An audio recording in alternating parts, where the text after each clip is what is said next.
St. Peter's Church, Bhawanipatna. Welcome to our channel. Don't forget to subscribe.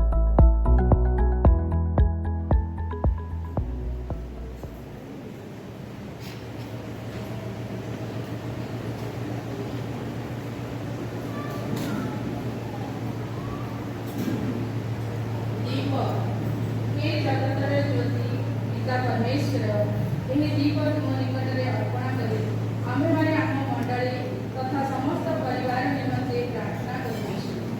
ଜାଗତିକ ଷଡ଼ଯନ୍ତ୍ର ଦେଇ ଗତି କରୁଥିବା ସମୟରେ ଅନେକ ବାର ଆମେ ପଥଭ୍ରଷ୍ଟ ହୋଇଥାଉ। ଏହି ସମୟରେ ତୁମେ ଆମ ଜୀବନର ଆଲୋକ ହୋଇ ଆମର ପଥ ପ୍ରଦର୍ଶନ କର। ଆମର ପରିବାରରେ ତୁମେ ବାସ କର।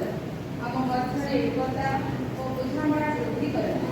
ଆମ ମଣ୍ଡଳରେ ପ୍ରେମ ଭାଇଚାରା ଓ ଏକତା ସଦା ସର୍ବଦା ରହୁ। ଆମ୍ଭେମାନେ ଯେପରି ଏକ ମନ ଓ ଏକ ପ୍ରାଣ ହୋଇ ତୁମର ସେବା ଆରାଧନା କରିପାରିବୁ ସେଥି ନିମନ୍ତେ ସାହାଯ୍ୟ କର। ଏହି ପ୍ରାର୍ଥନା ସାଧୁ ପିତାଙ୍କ ମଧ୍ୟସ୍ଥତାରେ ତୁମ ନିକଟରେ କରୁଅଛି। ହେ ପ୍ରଭୁ ଆମର ପ୍ରାର୍ଥନା ଶ୍ରବଣ କର। ଧୂପ हे प्रभु ଏହି ପବିତ୍ର ଧୂପ ତୁମ ନିକଟରେ ଅର୍ପଣ କରି ଆମେ ଜଗତର ସମସ୍ତ ରୋଗୀ ଦୀନ ଦୁଃଖୀ ଦରିଦ୍ର ଅବହେଳିତ ନିରାଶ୍ରୟ ନିଷ୍ପେଷିତ ଭାଇ ଭଉଣୀଙ୍କ ନିମନ୍ତେ ପ୍ରାର୍ଥନା କରୁଅଛୁ।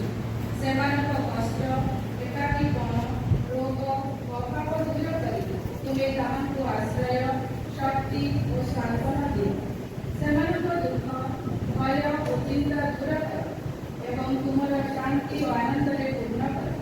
ଯେପରି ସେମାନେ ଜୀବନର ଶ୍ୱାସ ଫଳ ଉପଭୋଗ କରିପାରିବେ। ପ୍ରଭୁ ଆମମାନଙ୍କୁ ମଧ୍ୟ ପ୍ରେମ ଓ କରୁଣାର ହୃଦୟ ଦିଅ। ଯେପରି ଆମେ ଆବଶ୍ୟକତାରେ ଥିବା ବ୍ୟକ୍ତିଙ୍କ ସେବା କରି ତୁମର ସନ୍ତାନର ପରିଚୟ ଦେଇପାରିବା। ଏଥି ନିମନ୍ତେ ସାଧୁ ପିତାଙ୍କ ମଧ୍ୟସ୍ଥତାରେ ତୁମ ନିକଟରେ ନିବେଦନ କରୁଅଛୁ। ହେ ପ୍ରଭୁ ଆମମାନଙ୍କ ନିମନ୍ତେ ତୁମମାନଙ୍କ ପ୍ରାର୍ଥନା ଶ୍ରବଣ କର।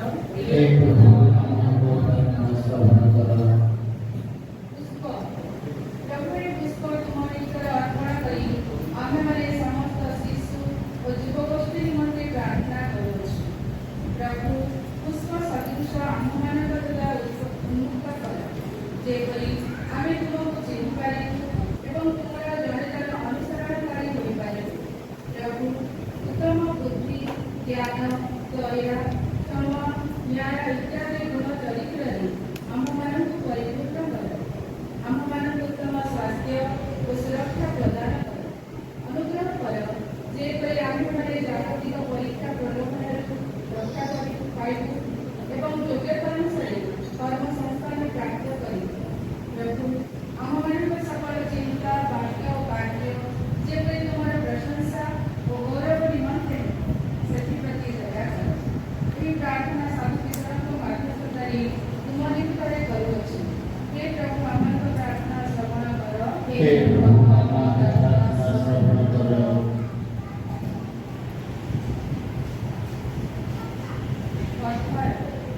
ମଙ୍ଗଳମୟ ପ୍ରଭୁ ଆଜି ଆମ ମଣ୍ଡଳୀକୁ ସାଧୁ ପିତରଙ୍କ ପର୍ବ ପାଳନ କରିବାକୁ ସୁଯୋଗ ଦେଇଥିବାରୁ ତୁମକୁ ଧନ୍ୟବାଦ ଦେଉଛୁ। ପ୍ରଭୁ ତୁମେ ପିତରଙ୍କ ତୁମ ପ୍ରତି ଥିବା ଦୃଢ଼ ବିଶ୍ୱାସ ଦେଖି ତାଙ୍କୁ ପ୍ରସ୍ତର ବା ପଥର ନାମରେ ନାମିତ କରି ସେହି ପଥର ଉପରେ ତୁମର ମଣ୍ଡଳୀ ବଢ଼ିଲ। ପ୍ରଭୁ ଆଜି ସାଧୁ ପିତରଙ୍କ ପର୍ବ ପାଳନ ଅବସରରେ ଆମେ ପ୍ରତ୍ୟେକ ଖ୍ରୀଷ୍ଟ ବିଶ୍ୱାସୀଙ୍କ ନିମନ୍ତେ ପ୍ରାର୍ଥନା କରୁଅଛୁ। ପ୍ରଭୁ ସଂସାରର ସମସ୍ତ ପ୍ରଲୋଭନ ଓ ଆମର ଦୁର୍ବଳତାକୁ ଜୟ କରିବା ପାଇଁ ଆମମାନଙ୍କୁ ସାହାଯ୍ୟ କର। ଆମେମାନେ ଯେପରି ପ୍ରତିକୂଳ ପରିସ୍ଥିତିରେ ମଧ୍ୟ ବିଶ୍ୱାସରେ ଶିଥିଳ ନ ହୋଇ ପ୍ରେମ ଓ ସେବାରେ ସ୍ଥିର ରହିବୁ ଦୟା କର। ଏଥି ନିମନ୍ତେ ସାଧୁ ପିତରଙ୍କ ମଧ୍ୟସ୍ଥତାରେ ତୁମ ନିକଟରେ ନିବେଦନ କରୁଅଛୁ। ହେ ପ୍ରଭୁ ଆମମାନଙ୍କ ପ୍ରାର୍ଥନା ଶ୍ରବଣ କର।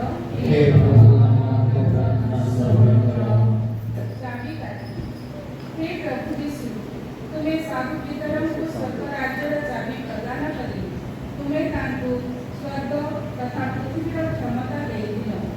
ପ୍ରଭୁ ଆଜିର ଏହି ପବିତ୍ର ଦିନରେ ଆମେ ପ୍ରତ୍ୟେକ ନିଜେ ନିଜକୁ ତୁମଠାରେ ସମର୍ପଣ କରୁଅଛୁ। ପ୍ରଭୁ ଆମେମାନେ ଚିନ୍ତା ବାକ୍ୟ ଓ କାର୍ଯ୍ୟ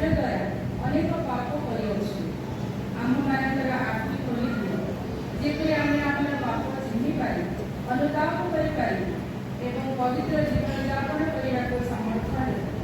ତୁମ ପବିତ୍ର ଆତ୍ମାଙ୍କ ଦ୍ୱାରା ଆମକୁ ପଥ ଦେଖାଅ, ଯଦ୍ୱାରା ଆମେ ସର୍ବଦା ସତ୍ୟ, ପ୍ରେମ ଓ ଧାର୍ମିକତାର ପଥରେ ଚାଲିପାରିବୁ। ଶେଷ ଦିନରେ ଆମମାନଙ୍କୁ ତୁମର ସ୍ୱର୍ଗୀୟ ରାଜ୍ୟରେ ସ୍ଥାନ ଦିଅ, ଯେଉଁଠାରେ ଆମେ ଅନନ୍ତ କାଳ ପର୍ଯ୍ୟନ୍ତ ତୁମର ମହିମା ଗାନ କରିପାରିବୁ। ଏଥିନିମନ୍ତେ ସାଧୁ ପିତରଙ୍କ ମାଧ୍ୟସ୍ଥରେ ନିକଟରେ ନିବେଦନ କରୁଅଛୁ। ହେ ପ୍ରଭୁ, ଆମଙ୍କ ପ୍ରାର୍ଥନା ଶ୍ରବଣ କର। हे प्रभु हमारी प्रार्थना श्रवण करो। सिंहासन, हे प्रभु यीशु, तुम्हें पितरଙ୍କୁ ତୁମର ମେଷମାନଙ୍କର ରକ୍ଷା କରିବା ନିଯୁକ୍ତି କରିଥିଲ।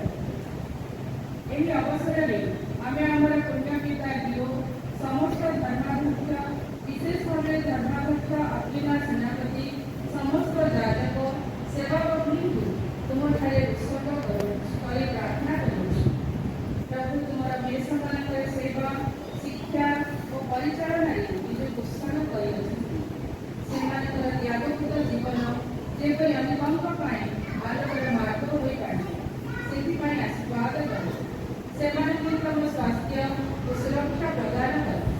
ସେମାନଙ୍କ ପ୍ରତ୍ୟେକ କାର୍ଯ୍ୟ ତୁମର ମହିମା ନିମନ୍ତେ ହେଉ। ପୁଣି ପ୍ରଭୁ, ଆମର ସମସ୍ତ ଶାସକ ଓ ପ୍ରଶାସକମାନଙ୍କ ନିମନ୍ତେ ପ୍ରାର୍ଥନା କରୁଅଛୁ, ଯେପରି ସେମାନେ ଦେଶରେ ଶାନ୍ତି, ପ୍ରେମ ଓ ଏକତା ସ୍ଥାପନ କରିବେ ଏବଂ ଦେଶର ଉନ୍ନତି ସାଧନ କରିବାରେ ସକ୍ଷମ ହୋଇପାରିବେ। ଏହି ପ୍ରାର୍ଥନା ସାଧୁ ପିତରଙ୍କ ମାଧ୍ୟସ୍ଥତାରେ ତୁମ ନିକଟରେ କରୁଅଛୁ। हे प्रभु, हमारी प्रार्थना श्रवण करो। हे प्रभु हमारी प्रार्थना श्रवण करो।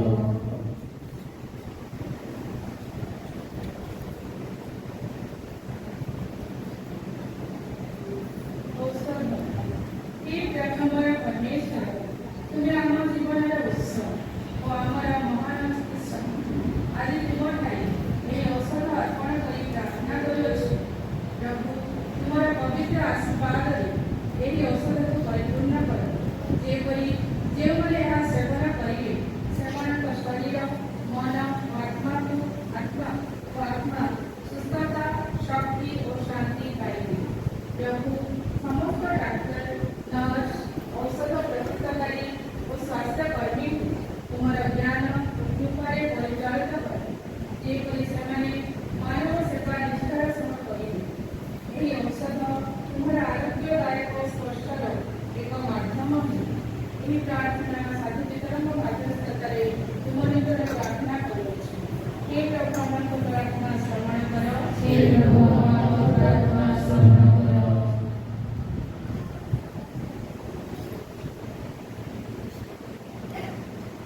खाद्य, हे जोगाड़कारी पिता ईश्वर, प्रभु तुमर महान अनुग्रह द्वारा प्राप्त ଏହି ଖାଦ୍ୟ ଅର୍ପଣ କରି ଆମେ ଜଗତର ସମସ୍ତ ଖାଦ୍ୟଦ୍ରବ୍ୟ ଉତ୍ପାଦନ କରୁଥିବା ଚାଷୀମାନଙ୍କ ନିମନ୍ତେ ପ୍ରାର୍ଥନା କରୁଅଛୁ। ପ୍ରଭୁ, ସେମାନଙ୍କ କଠିନ ପରିଶ୍ରମ ସର୍ବଦା ଫଳବନ୍ତ ହେଉ। ତୁମର ଅସୀମ କରୁଣା କର, କେହି ଜଣେ ମଧ୍ୟ ଜଗତରେ ଅନାହାରରେ ନ ରହେ। ହୋଇ ପ୍ରଭୁ, ଆମମାନଙ୍କୁ ଦୂଷିତ ଅଖାଦ୍ୟ, ନିଶାଦ୍ରବ୍ୟ ଇତ୍ୟାଦି ସେବନରୁ ଦୂରେଇ ରଖ। ଏହି ପ୍ରାର୍ଥନା ସାଧୁ ପିତରଙ୍କ ମାଧ୍ୟସ୍ଥତାରେ ତୁମ ନିକଟରେ କରୁଅଛୁ। हे प्रभु, हमको प्रार्थना श्रवण करो। हे प्रभु हमारी प्रार्थना श्रवण करो।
ଦୟା କର, ଯେପରି ଆମ୍ଭେମାନେ ଶୁଦ୍ଧପୂତ ନିର୍ମଳ ଚିତ୍ତରେ ତୁମର ପବିତ୍ର ଶରୀର ଓ ରୁଧିରର ଆଶୀର୍ବାଦ ହୋଇ ତୁମର ସାନ୍ନିଧ୍ୟ ପ୍ରାପ୍ତ କରିବାରେ ସମର୍ଥ ହେବୁ। ଏଥି ନିମନ୍ତେ ଆମ ପ୍ରତି ବିଶେଷ କୃପା ପ୍ରଦର୍ଶନ କର। हे प्रभु, आमको प्रार्थना श्रवण करो। हे प्रभु, आमको प्रार्थना श्रवण करो।